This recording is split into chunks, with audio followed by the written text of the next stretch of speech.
Back to order. We're going to take up one of the emergency items we added to the agenda. It has to do with the AB 2362. Okay, Mr. Chairman, I'm going to invite Mr. Schaefer and Pat to address the issue on AB 2360. Well, you've got 2362 in one spot and 2363 in about 4 spots. We need to reconcile the. I have a handout. It's 2363. I have a handout. I'll be glad to provide that. Oh, we only have one typo instead of 4.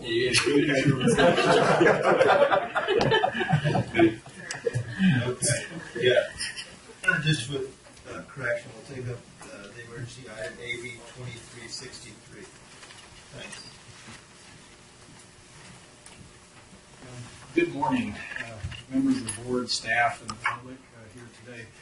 My name is Pat Holly, representing Honey Lake Power and the California Biomass Energy Alliance. We represent 33 plants in California, the Honey Lake plant being one of them. We're bringing an issue forward today. I want to keep it brief. I don't want to burden you with taking too much of your time, but the issue today is energy procurement as it relates to biomass and geothermal.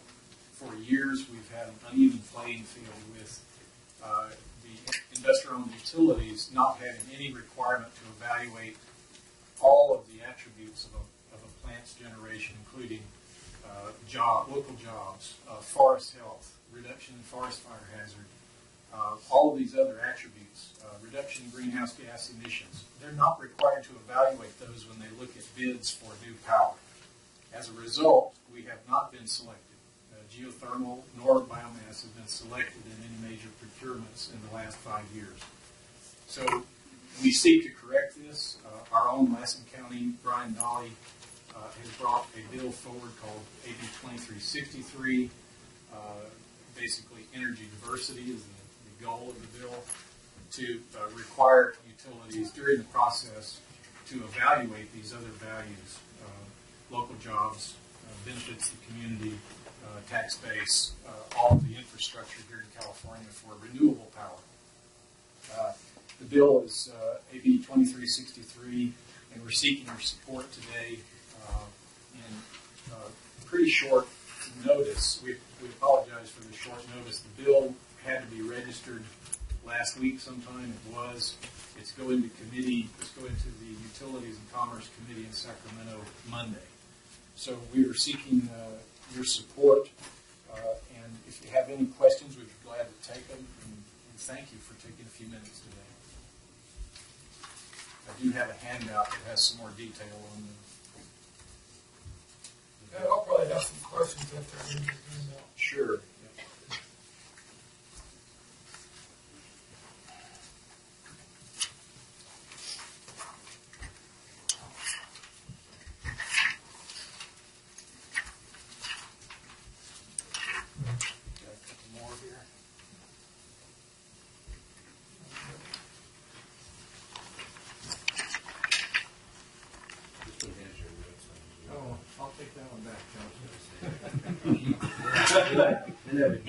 You're talking about. We'll never get in trouble. Thank you. I think we're a little short of handouts, but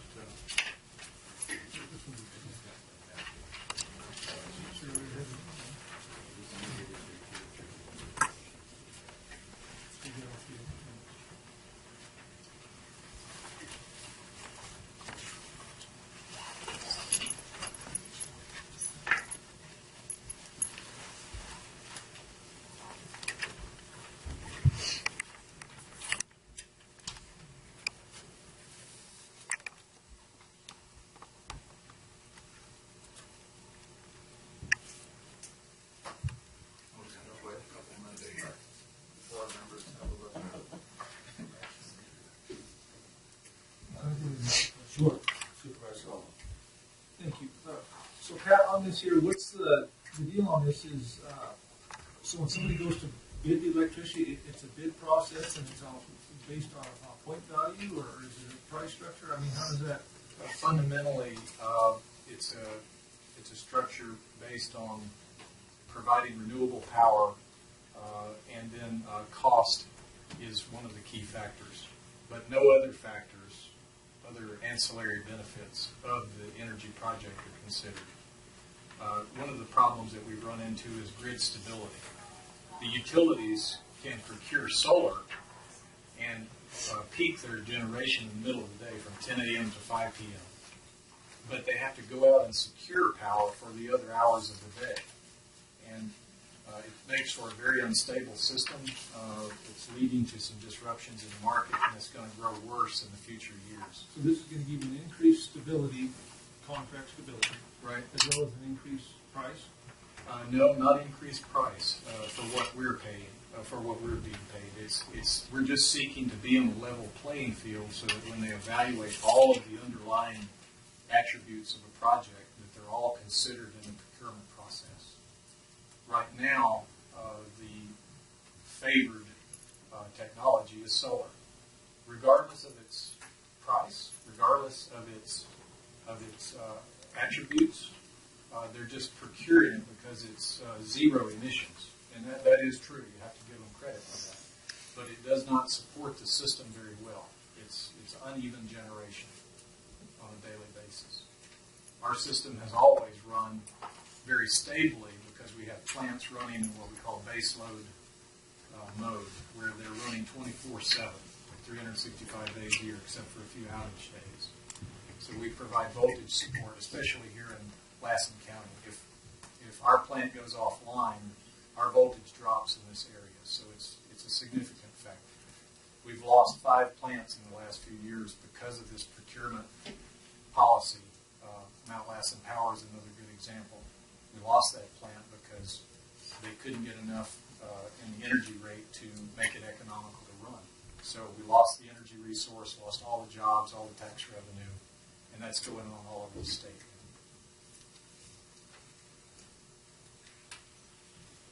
Any questions from other board members? Well, I know Elmont in the world of work for some green energy. How will this benefit them? This will only benefit stability in general to the area. For example, if there was an opportunity for another biomass plant, or let's say Mount Lassen Power to rebid into the system and get selected, it would increase voltage support and stability because there's a sister plant running in the biomass in a baseload manner. The solar aspect of it, it will not affect solar procurement in any significant way. Biomass is a very small proportion of total energy in California, but we run 24/7, 365 days a year. So you sell your power generation to PG&E. Yes. Okay. And so can Elmont use your resources part of their portfolio for 33% green by 2020? If we were out of contract with PG&E and we bid into Elmud, yes, they could.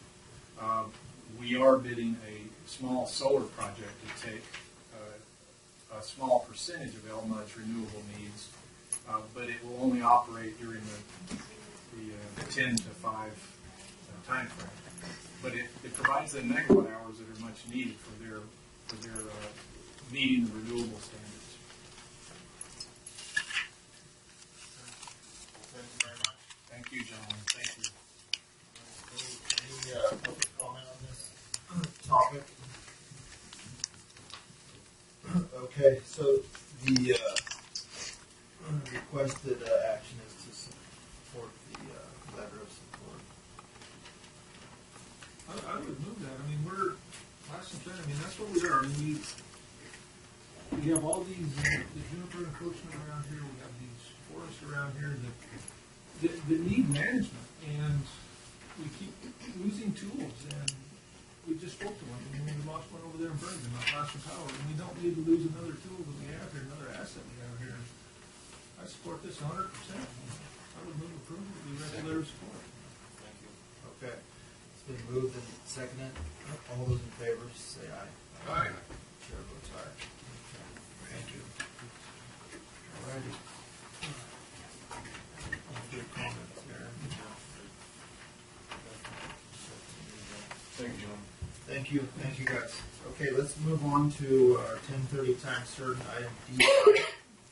U.S. Forest Service, Lassen National Forest, trying to meet the interim forest supervisor. Good morning. Happy spring. I'd like to introduce Maria George. He's our acting forest supervisor since Jerry's retired. We want him to meet you guys. Your signs are getting hard to do that. Mine's real hard. He's missing. You got real good eyesight. Tom Hammond, John File, Larry Wilson, and Tom Board, pleasure to come in and meet you all today. It's full house. So I am Murph George. I've been the acting forest supervisor since Jerry retired back in January. I'm here to announce that we do have a new forest supervisor that's been named as of last Friday. His name is Dave Hayes. He'll be reporting on June 2nd. He currently is the district ranger over on the San and Scott Ranger District over in Fort Jones area on the Klamath National Forest.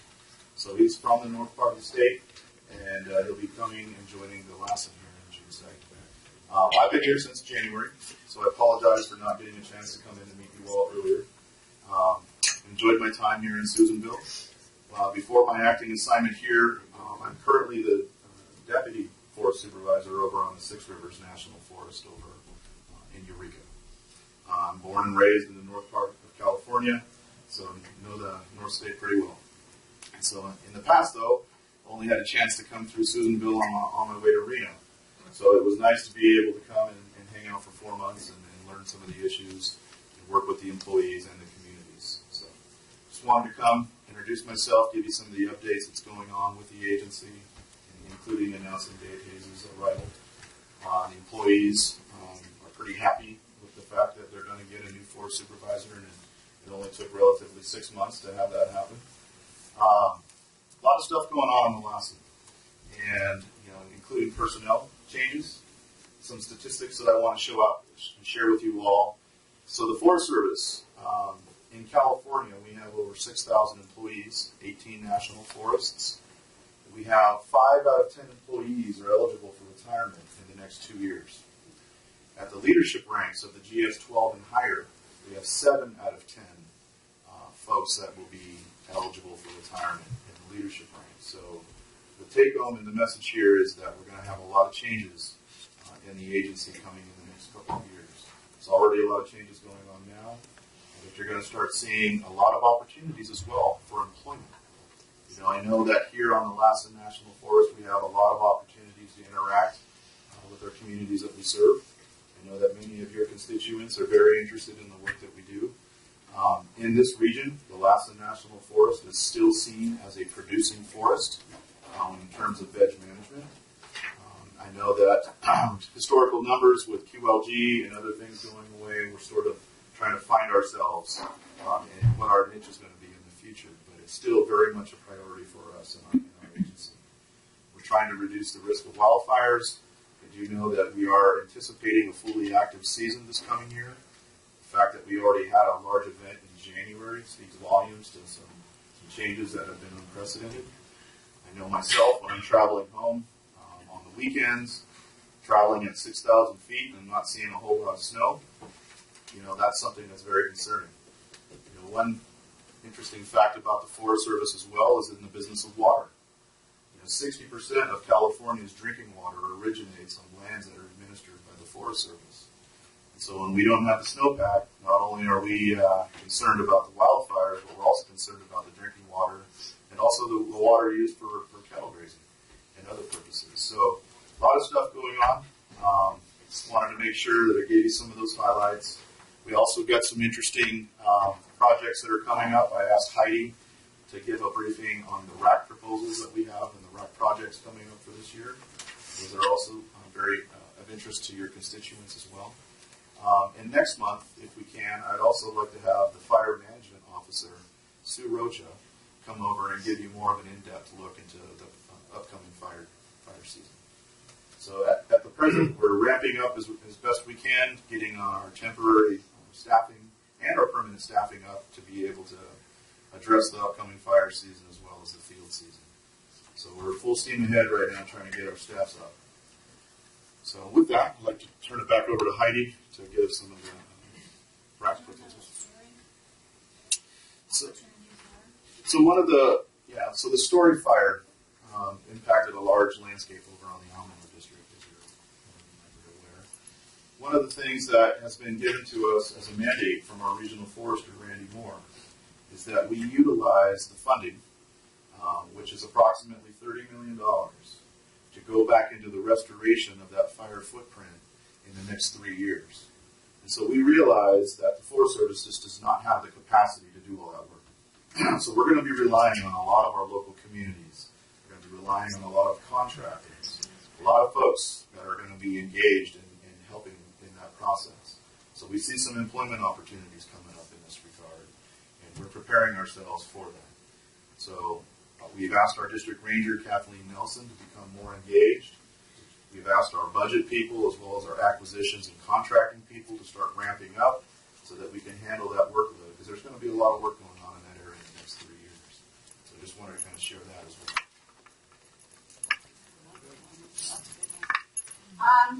Just a quick update on the Resource Advisory Committee, the funding. I got word last Thursday that that Lassen County is just under $150,000. So I've canvassed proponents from the existing year to see if they are still interested. So I have 5 external proponents. 3 out of the 4 I've gotten hold of since Friday, and they are interested. So they're resubmitting their proposals from prior years. So we can go forward with that program, because we only have until September 30th this year with this current extension to get that money either obligated or spent. So we're in a really, really short timeline to get that accomplished. So I think we've got a strategy. Morgan and I talked about it a couple weeks ago. We've been like waiting, chomping at the bit for the funding to come out so we knew how we could allocate it. And so that's what we're going to do. The first one, I haven't heard back from the county weed folks. I've got 2 calls into that and to Craig. Western Lassen County, noxious weed eradication. The Fall River RCD is submitted. She submitted her application this morning. And then Lassen Land Trails Trust, her education proposal is going to go forward. And then the favorite, all-time favorite for the Lassen County rap was the tribal youth group with Susanville Indian. So we have those 4, and then whatever the balance is.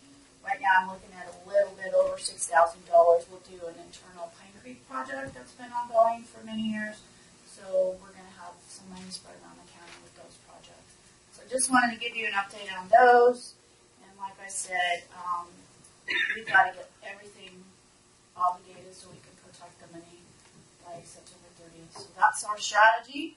And I just wanted to update you guys on that real quick. So that's the direction we're going forward. Thank you, Heidi. Thanks, Mark. I just want to say, thank Heidi too, because a couple of weeks ago she sent me the information on the retirement dinner for our retirement program and stuff for Jerry Bird that comes up in May, and I have that contact information. So if any of the board members are interested in attending, I think it's May 17th. It's a Saturday, so hopefully we have board representation. He's already got his proclamation from the board. So. I did have dinner with him the other night. He's doing well. Yeah. He's making use of his new RV. Okay, guys. Thanks. Alrighty, let's quickly fit in that second emergency item we added to the agenda. I don't have any paperwork on that. What I have is Supervisor Elba provided SB 1410 by Senator Wolf, I presume. The legislation seeks to appropriate $19 million from the general fund to the Department of Fishing Wildlife to make payments to county outstanding taxes. So, set for hearing Senate Natural Resource and Water Committee Tuesday, April 22nd. But what I might suggest is that the board authorize me to draft a letter for the chairman's signature supporting that legislation. Sure. A little further information on that is that Lassen County, their bill payment should be like $60,000 a year. And over the term of the payment, it's like 700 and some odd thousand to support Lassen County. That would be a one-time thing, and if it caught us, and then annually after that, Annually. $65,000. Very good. Okay. Is there any public comment on this item? All right, so I'll bring it back for action. So the action request is to authorize our CEO or CEA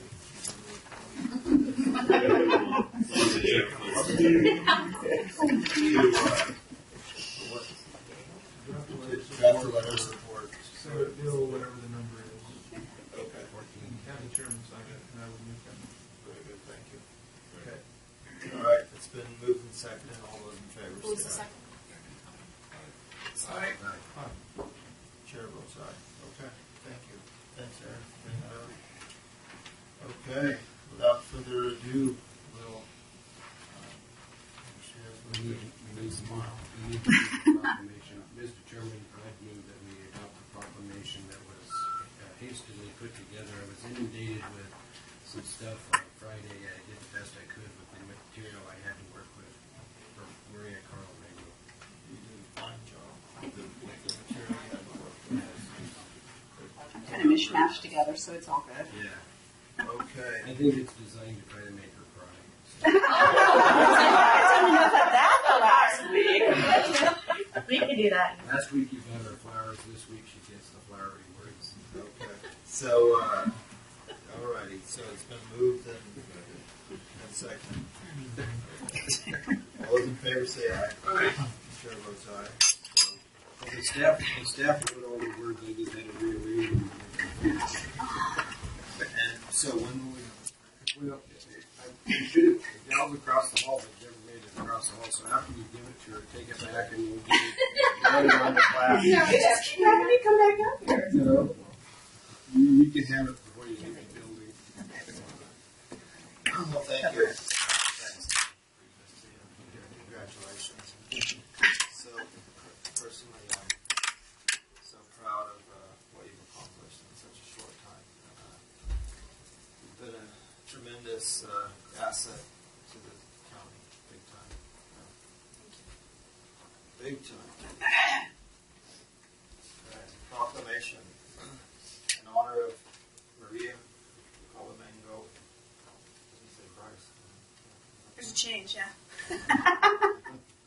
I was told to make sure to do just that. Thank you. Okay.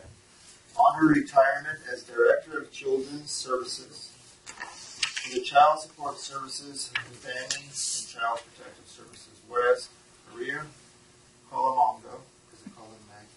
Carlavagno. Colamango. I should have one of those squiggles I know. over there.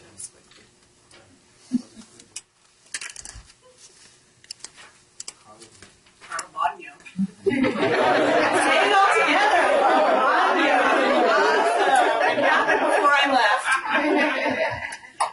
Began her employment on March 8th, 2010, and held her current position as Director of Child Support Services, as well as Family and Child Protective Services, until her retirement on April 15th, 2014. Whereas Maria Colamango Very good. was unique in bringing a spark to the Lassen County family, and definitely was one of a kind. Definitely. In her leadership style, injecting warmth and vitality to situations that were often devoid of such dynamics, leaving an impact that will be felt for years to come. And whereas Maria Calamano was viewed as a ray of sunshine, speaking her own language amongst her peers, creating a moral boost to those she worked with.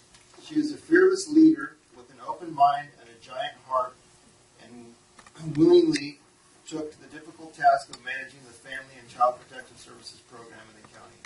She was impeccable with her words, had incredible integrity, lacked ego, was thoughtful, considerate, tough, funny, and enlightened all at the same time.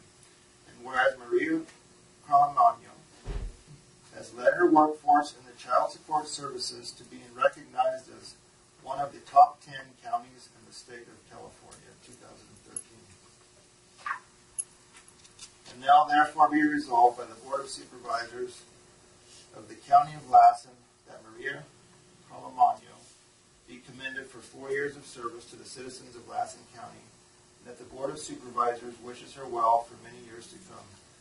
The foregoing proclamation was adopted at a regular meeting of the Board of Supervisors, County of Lassen, State of California, held on the 8th day of April, 2014, in Susanville, California.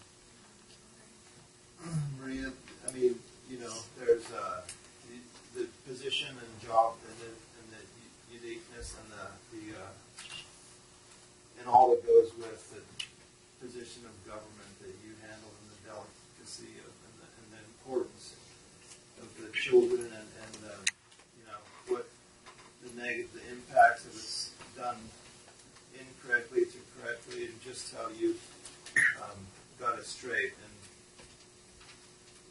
24 months or whatever.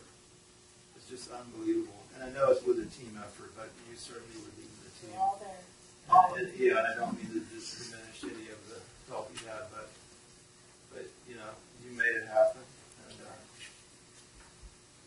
I'm really grateful. I'm sorry to see you go, but yeah, as I'm sure. Thank you so much. May I have you again? Reach out.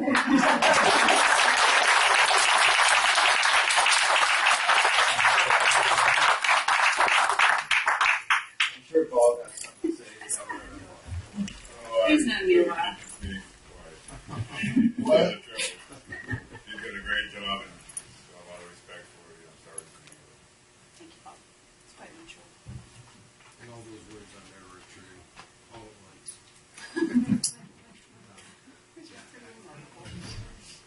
Really appreciate Thanks for believing in me.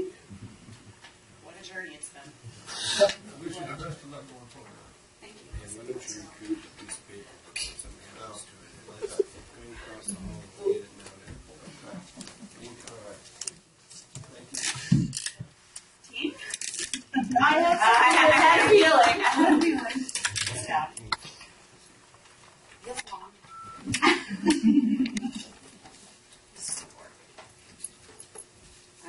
I just want everybody, well, first off, some of you may know that through the course of the last few years, for some reason, Maria has developed an aversion to social media and bathtubs. Some of you may know. True. But I'm trying to wean her away from that feeling and get her back into the bathtubs with lots of bubbles. One thing I really want everybody to absolutely know in their heart of hearts about Maria is that, I'm sorry, I just can't be jokey, funny. I have to be honest. As you know, I am. expect nothing less. She doesn't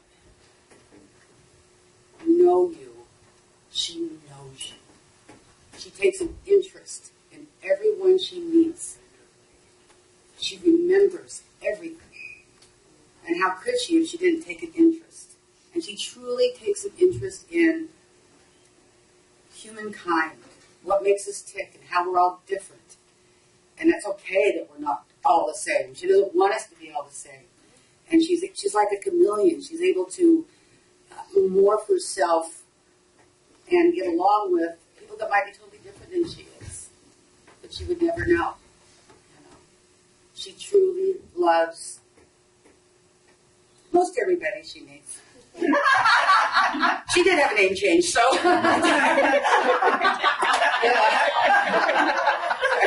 But anyway, I want you all to know what it is that is being taken from us today. She is truly one of a kind. They broke the mold with her, and she will be missed. And